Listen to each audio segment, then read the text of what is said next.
My personal life isn't exactly a cliche, but it definitely is this meme. This is fine. I'll just go ahead and admit it. I am starving for female friendship.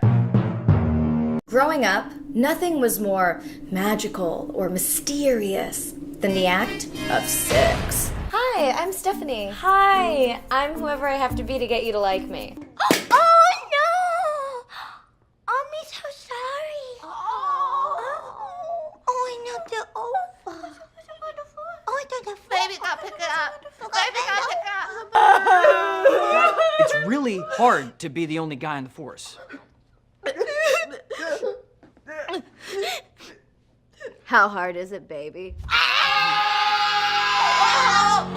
Before my sister died, I thought that I was going to be like a military officer or a veterinarian because that's the practical route, right? That's a realistic path.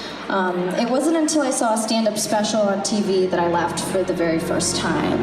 And the person on my TV was Margaret Cho.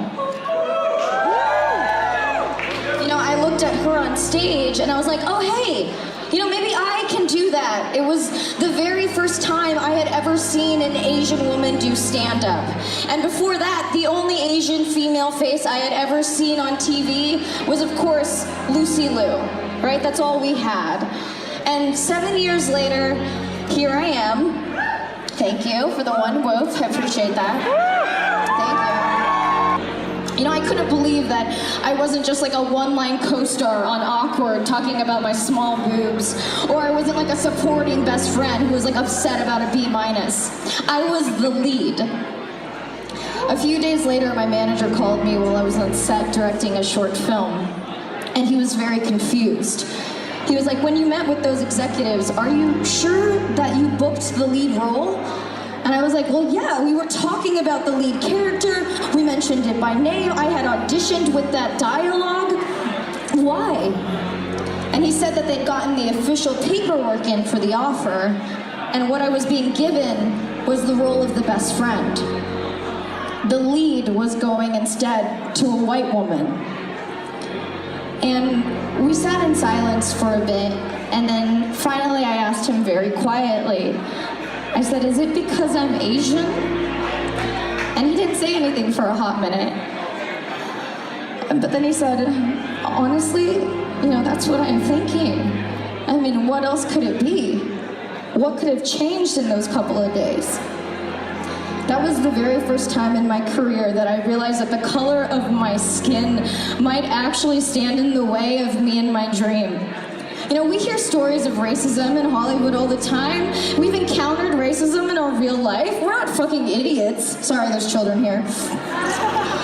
But somehow this was so different because it had never mattered before. You know, I thought, oh, if you work hard enough, you can achieve your dreams. If you work hard enough and hone your craft enough and are talented enough, how can Hollywood ignore you? And to me, it felt crazy because it was like, I thought this lead role was the success after 7 years of performing stand-up and being in improv and acting classes and writing and editing and producing and directing and creating short films and web series and weekly content and building a following and hosting a podcast and running a clothing line and audition and hustling and just working fucking hard. But the studio would not budge. I was either the best friend or I was out. So I was out. Then there was Emma Stone in Aloha. There was Scarlett Johansson in Ghost in the Shell. There was Tilda Swinton and Kimmy Schmidt season 2, episode 3, the giant middle finger to the Asian community by calling us respectful Asian portrayals in entertainment, aka rape. What the fuck? How is this still happening? But more importantly, how can we change it? You know, Phil had a 17-minute video about whitewashing in Hollywood. Woo! And it was great. And the one thing I took away from it that I thought he put so perfectly was that it starts with us. You know, not demanding to be included, but creating our own space in this world. To encourage our peers to be writers and actors and directors and producers and creators instead of letting our parents convince us that we should be doctors and lawyers and artists. We all need to be someone's Margaret Cho. Because the only way we will be heard is if enough of our voices speak out. Thank you.